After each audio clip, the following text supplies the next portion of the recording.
அயலக வாழ் தமிழரா நீங்க சென்னை கோவையில வீடு வில்லா அபார்ட்மெண்ட் வாங்க ஆசையா? அப்ப உங்களுக்காக தான் இருக்காங்க டாக் டெவலப்பர்ஸ். 20 ஆண்டுகளுக்கு மேலாக கட்டுமான துறையில் பல வாடிக்கையாளர்களின் நம்பிக்கையை பெற்றுள்ள டாக் டெவலப்பர்ஸ் இப்ப தமிழ்நாட்டை தாண்டி அயலக வாழ் தமிழர்களுக்காக துபாய் மற்றும் சிங்கப்பூரில் கால் பதித்திருக்காங்க. அப்படி தமிழ்நாட்டுல என்ஆர்ஐகள் வீடு வாங்க என்ன செய்யணும்னு நம்ம கூட A to Z பகிர்ந்திருக்கிறாரு டாக் டெவலப்பர்ஸோட நிறுவனர் சதீஷ்குமார் அவர்கள். ப்ராப்பர்ட்டி வாங்கலாம்னா ஃபர்ஸ்ட் ஆப்ஷன் இப்போதைக்கு பார்த்தீங்கன்னா, ஒரு வீடு வாங்குறவங்க ரொம்ப கஷ்டப்பட்டு வீடு வாங்குறாங்க. அந்த பணத்தோட அருமை புரியும். ஒரு மிடில் கிளாஸ்லேருந்து வந்ததுனால இந்தியாவில் ரெரா அப்படிங்கிற ஒரு சட்டம் கொண்டு வந்துட்டாங்க. நீங்கள் எப்படி பேங்க்கில் அக்கௌண்ட் வச்சுருக்கீங்க, எவ்வளோ டிரான்ஸ்பரண்ட்டாக இருக்குமோ அதே அளவுக்கு இந்தியாவில் ரியல் எஸ்டேட்டில் முதலீடு பண்ணுறதும் ஒரு நல்ல டிரான்ஸ்பரண்ட்டு. இப்போ ஒரு இடத்துல நீங்கள் ஸ்டார்ட் பண்ணுறீங்கன்னா அந்த இடத்துல நீங்கள் தான் லேண்ட்மார்க்காக க்ரியேட் ஆகிடுறீங்க.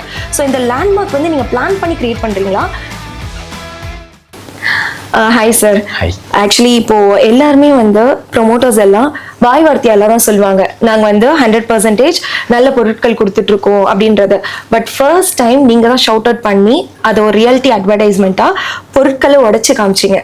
நம்மக்கிட்ட என்னெல்லாம் இருக்குது அப்படின்றத அழகாக இந்த ஐடியா எப்படி சார் வந்துச்சு? ஒரு திடீர்னு எங்கள் டீமோட, எங்கள் ப்ராடக்ட் டீமோட, மார்க்கெட்டிங் டீமோட டிஸ்கஸ் பண்ணப்போ அந்த ஐடியா தான் அது. நான் ஏற்கனவே சொல்லியிருக்கேன், நான் ஒரு சிவில் இன்ஜினியருங்கிறதுனால எனக்கு கொஞ்சம் ஈஸியாக இருந்தது. ஸோ மற்ற டெவலப்பரோட நம்ம என்ன டிஃப்ரெண்ட்டாக பண்ண முடியும் அப்படின்னா, என்னால் குவாலிட்டியும் டைமும் ஸ்டாண்டர்ட்ஸும் ப்ராடக்ட் தான் டிஃப்ரெண்ட்டாக கொடுக்க முடியும். ஒரு இன்ஜினியராக எனக்கு அந்த நாலேஜ் இருக்குது. எங்கள் டீம் அந்தளவு ஹார்ட் ஒர்க் பண்ணுறாங்க. டெக்னிக்கலாக வி ஆர் வெரி ஸ்ட்ராங்குன்னு சொல்லிட்டு நீங்கள் மேபி அதை பார்ப்பீங்க. நாங்கள் எங்கள் மார்ஷல் ப்ராஜெக்டில் இன்னும் இருக்குது அந்த எக்ஸ்பீரியன்ஸ் சென்டரு. நீங்கள் பார்த்தீங்கன்னா உங்களுக்கு ஒரு நல்ல ஐடியா கிடைக்கும். ஒரு வீடு வாங்குறவங்க ரொம்ப கஷ்டப்பட்டு வீடு வாங்குறாங்க. அந்த பணத்தோட அருமை புரியும். ஒரு மிடில் கிளாஸ்லேருந்து வந்ததுனால 50-60 வருஷம் அவங்க 2-3 ஜென்ரேஷன் அங்கே இருக்கணும். அதை கவனமாக வச்சுட்டு எல்லா ரூலையும் ஃபாலோ பண்ணி ஒரு ஐஎஸ் கோட் சொல்லுவாங்க. எங்களோட பைபிள் என்னன்னு பார்த்தீங்கன்னா ஐஎஸ் கோட் தான். அந்த ஐஎஸ் கோடை நம்ம ஃபாலோ பண்ணி பில்டிங் கட்டுறோம். எந்த ரூலும் 1% கூட மீறுறது இல்லை. கவர்மெண்ட் சைடும் எல்லாத்தையும் கவனமாக பார்த்துக்கிறோம். இந்த பக்கம் பார்த்தீங்கன்னா கஸ்டமருக்கு என்ன தேவைங்கிறது என்டையர்லி டிஃப்ரெண்ட்டாக இருக்குது. அதுவும் ரொம்ப கவனமாக பார்த்து கவர்மெண்ட் சட்டத்திட்டங்களை ஃபாலோ பண்ணி பில்டிங் கட்டி கொடுத்துட்ருக்கோம் மேடம். எங்கள் ப்ராஜெக்ட் நீங்கள் பார்க்கும்போது அந்த டிஃப்ரென்ஸை நல்லா ஃபீல் பண்ண முடியும். எல்லாருமே இங்கேருந்து வெளிநாட்டுக்கு போகும்போது ஒரு ட்ரீமோடு போவாங்க சார். எனக்கு ஒரு சொந்த வீடு வேணும், அந்த ஒரு கனவோடு தான் முக்காவாசி பேர் நம்ம ஃபாரின் போய் ஸ்டே ஆகுறது. இப்போ இங்கேருந்து தஞ்சாவூரா இருக்கட்டும், அந்த மாதிரி டிஸ்ட்ரிக்ட்ல இருக்கிறவங்க அங்கே போகிறவங்களுக்கு நீங்கள் என்ன மாதிரியான அட்வான்டேஜஸ் நம்ம இங்கே கொடுக்கலாம் அப்படின்னு பிளான் பண்ணியிருக்கீங்க? எங்களுக்கு பார்த்தீங்கன்னா எங்களோட டோட்டல் என்டையர் சேலில் ஒரு 15-20% தமிழ்நாட்டிலிருந்து வெளிநாட்டில் போயிட்டு வேலை பார்க்குற பீப்புள் வாங்குறாங்க. என்ஆர்ஐக்குன்னு எங்கள்கிட்ட பார்த்தீங்கன்னா தனி டீம் இருக்காங்க. அதுக்கு ஒரு ஹெட் இருக்காங்க. அவங்களுக்கு கீழே ஒரு 15-20 பேர் ஒர்க் பண்ணுறாங்க. எந்த கண்ட்ரியில் இருந்தாலும் சரி, எந்த ப்ராப்பர்ட்டியாக இருந்தாலும் நீங்கள் ரிமோட்லேயே வாங்கிட முடியும், ரிமோட்லேயே பார்க்க முடியும். இங்கே உங்கள் சொந்தக்காரங்க இருந்தாலும் அவங்கள அழைச்சி கொண்டு போய் காமிச்சு அந்த லீகல்லாம் காமிச்சிட்டு அப்ரூவல்ஸ்லாம் எப்படி வாங்கியிருக்கோன்னு எக்ஸ்பிளைன் பண்ணிவிட்டு, இங்கே இருக்கிற பேங்க்ஸ் நம்ம ஊரில் இந்தியாவில் இருக்கிற எல்லா பேங்க்ஸ் டைப்பும் நம்மக்கிட்ட இருக்குது. ஓரளவுக்கு நல்ல கம்பெனியில் லோன் திருப்பி ரீபே பண்ண முடியிற ஒர்க்கில் இருந்தாங்கன்னா அவங்களுக்கு எல்லா விதமான சப்போர்ட்டும் பண்ணிட்டு வீடு வாங்க வைக்க வேண்டியது எங்களோட கடமையாக நினைக்கிறோம். டாக் டெவலப்பர்ஸ் அப்படின்னாலே இப்போ ஒரு இடத்துல நீங்கள் ஸ்டார்ட் பண்ணுறீங்கன்னா அந்த இடத்துல நீங்கள் தான் லேண்ட்மார்க்காக க்ரியேட் ஆகிடுறீங்க. ஸோ இந்த லேண்ட்மார்க் நீங்கள் பிளான் பண்ணி க்ரியேட் பண்ணுறீங்களா, இல்லைன்னா பெஸ்ட் கொடுத்தா அந்த இடத்துல நம்ம தான் அப்படின்ற மாதிரி? நீங்கள் சொன்ன 2வது பதில் தான் இதுக்கு. நாங்கள் ஒரு புதுசாக ஒரு டவுன்ஷிப்லாம் கிரியேட் பண்ணலை. ஏற்கனவே நல்லா வளர்ந்துருக்கிற இடத்துல நல்ல சாலை வசதிகளும், ட்ரெயின், மெட்ரோ, நல்ல குடித்தண்ணி இருக்கிற இடத்துல தான் நம்ம ப்ராஜெக்ட்ஸ் பண்ணுறோம் மெயினாக. அதே மாதிரி அப்ரிஷியேட் எங்கே ஆகுமோ அங்கே தான் நம்ம ப்ராஜெக்ட்ஸ் பண்ணுறோம். அந்த ப்ராஜெக்டை ஃபோக்கஸ்டாக அங்கே இருக்கிற மக்களுக்கு அங்கே வெளியூர்லேருந்து அங்கே செட்டில் ஆவாங்க, வாங்கக்கூடிய விலையில் நம்ம பண்ணுறோம். அது ஒரு பெரிய பேசு பொருளான ஒரு ப்ராஜெக்டாக மாறிடுது. ஓகே சார், இப்போ இருக்கிற நவீன காலத்தில் வெளியில பார்த்து ரொம்ப அட்மையர் ஆகி வாங்கிடுறாங்க. கடைசியில பார்த்தா பேட்ச் ஒர்க்னு போயிட்டு இருக்கு. ஆனா நம்ம டாக் வந்து அப்படி கிடையாது. வாங்கினா 100% நீங்க வந்து அவங்களுக்கு ஃபுல் அண்ட் ஃபுல் பண்ணி கொடுக்குறீங்க. அண்ட் இப்போ எக்ஸ்பிளைன் பண்ணும்போது கூட 1 year ஃபுல்லா நீங்க வந்து அவங்களுக்கு மெயின்டெனன்ஸ் பண்ணி கொடுக்குறோம். அதுக்கப்புறம் ஏதாவது ப்ராப்ளம் வந்தாலுமே நம்ம அவங்களுக்கு சரி பண்ணி கொடுக்கறதுக்கு உங்ககிட்ட இருக்காங்க.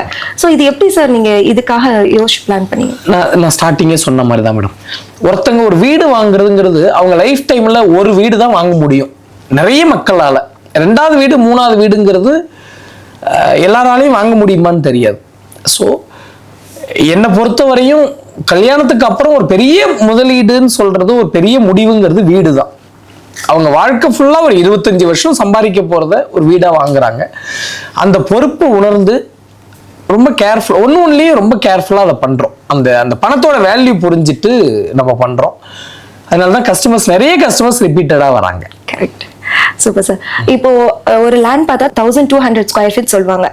ஆனால் அதுல பாதி ரோடு அந்த மாதிரி போயிடுது. பட் இப்போ நம்ம சொல்ற பேமெண்ட் பண்ற அந்த ஸ்கொயர் ஃபீட்டுக்கு ஃபுல்லா நம்ம ஓன் பண்ற மாதிரி இருக்கும். இந்த மாதிரி தாட்ஸ் எல்லாமே எப்படி? ஆமா, நீங்க யூஸ்வலா வெளிநாடு வாழ் மக்களுக்கு அந்த டவுட் எப்பயுமே நிறைய இருக்கும். அந்த கவலைப்பட வேணாம். இப்ப இந்தியால வந்து ரெரா அப்படிங்கிற ஒரு சட்டம் வந்து கொண்டு வந்துட்டாங்க. ஒரு 7-8 வருஷம் ஆகுது. நீங்க எப்படி பேங்க்ல வந்து அக்கௌண்ட் வச்சிருக்கீங்க, எவ்வளவு டிரான்ஸ்பரண்டா இருக்குமோ அதே அளவுக்கு இந்தியாவில் ரியல் எஸ்டேட்ல முதலீடு பண்றதும் ஒரு நல்ல டிரான்ஸ்பரண்ட் ஒரு விஷயமும் ஆயிட்டு இருக்கு. கொஞ்சம் பெரிய பில்டர்கிட்ட வாங்கினா எந்த ஒரு மூடி மறைச்சும் இல்லாம கொஞ்சம் கிளியரா இருக்கும். டேக்ல நீங்க ரொம்ப கிளியரா வச்சிருப்பாங்க. நீங்க வந்தோடனே பிரைஸ் லிஸ்ட் கொடுத்துருவாங்க. இதுக்கு இந்த காஸ்ட் இருக்கும்.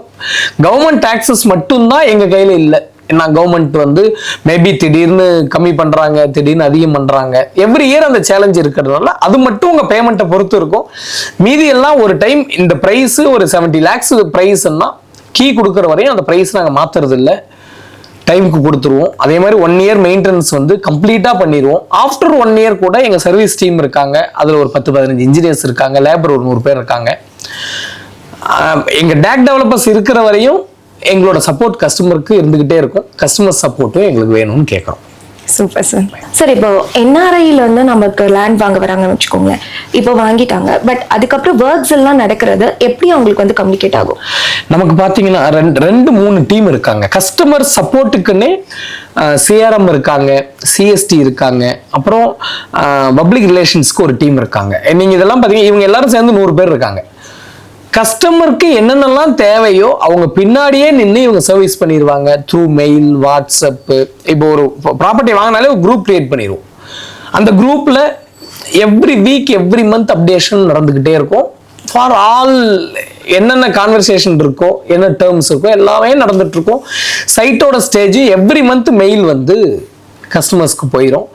அவங்க இங்கே யாராவது அமைச்சு பார்க்கலாம். நம்ம வந்து கொஞ்சம் ப்ராப்பரா என்ன கமிட் பண்றோமோ அதை வந்து அவங்களுக்கு நம்ம செஞ்சிடுவாங்க மேடம்.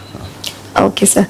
இப்போ இருக்க யங்ஸ்டர்ஸ் இன்வெஸ்ட் பண்றதுக்கு முன்னாடி, ஏன்னா நீங்க பிகினிங்கே சொன்னீங்க நான் எல்லாமே ஒன்னொன்னு பார்த்து தான் நாங்க வந்து இந்த ஸ்டேஜ்க்கு நான் வந்திருக்கேன் அப்படின்ட்டு. ஸோ இப்போ இருக்க யங்ஸ்டர்ஸ் இன்வெஸ்ட் பண்ணும்போது என்னெல்லாம் பார்த்து இன்வெஸ்ட் பண்ணணும்?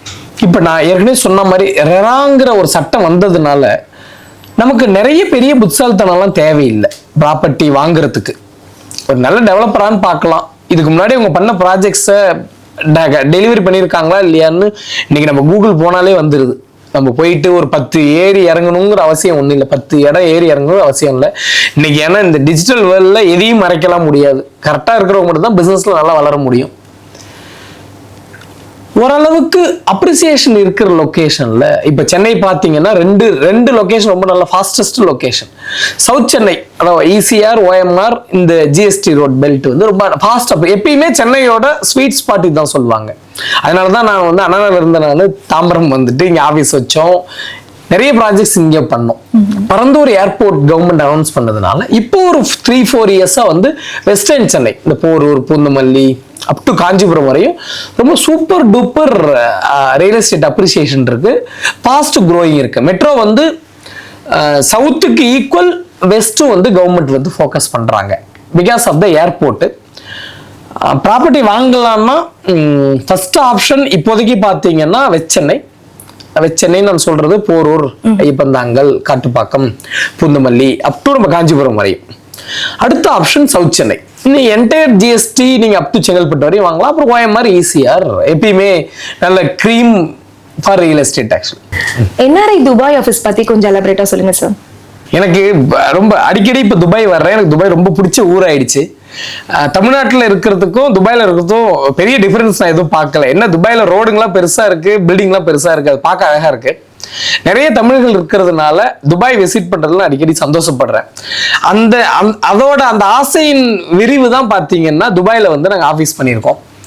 ஒரு டீம் இருக்காங்க, நல்ல எக்ஸ்பர்ட் ரியல் எஸ்டேட் டீம். எங்ககிட்ட ரொம்ப வருஷமா ஒர்க் பண்றவங்க தான் அங்கே ஹெட் பண்றாங்க. நீங்க அவங்கள வந்து மீட் பண்ணுங்க, வீடு வாங்கலாம், எங்க கம்பெனி பத்தி தெரிஞ்சுக்கலாம். துபாய் மட்டும் இல்லாம சிங்கப்பூர்லயும் நம்ம ஆஃபீஸ் இருக்கு. நிறைய தமிழர்கள் தமிழ்நாட்டில இருந்து வெளிநாட்டில் போய் செட்டில் ஆன NRIs வந்து ஒரு 200க்கும் மேற்பட்ட தமிழர்கள் டேக்கை வந்து ட்ரஸ்ட் பண்ணி வீடு வாங்கியிருக்காங்க.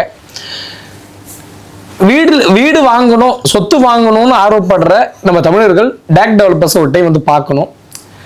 எல்லாரும் வந்து ப்ராப்பர்ட்டியில் இன்வெஸ்ட் பண்ணி மென்மேலும் அவங்க குடும்பம் வந்து நல்லா அப்ரிஷியேட் ஆகும், நல்லா வளரணும்னு வந்து வாழ்த்துக்கிறேன், கேட்டுக்கொள்கிறேன்.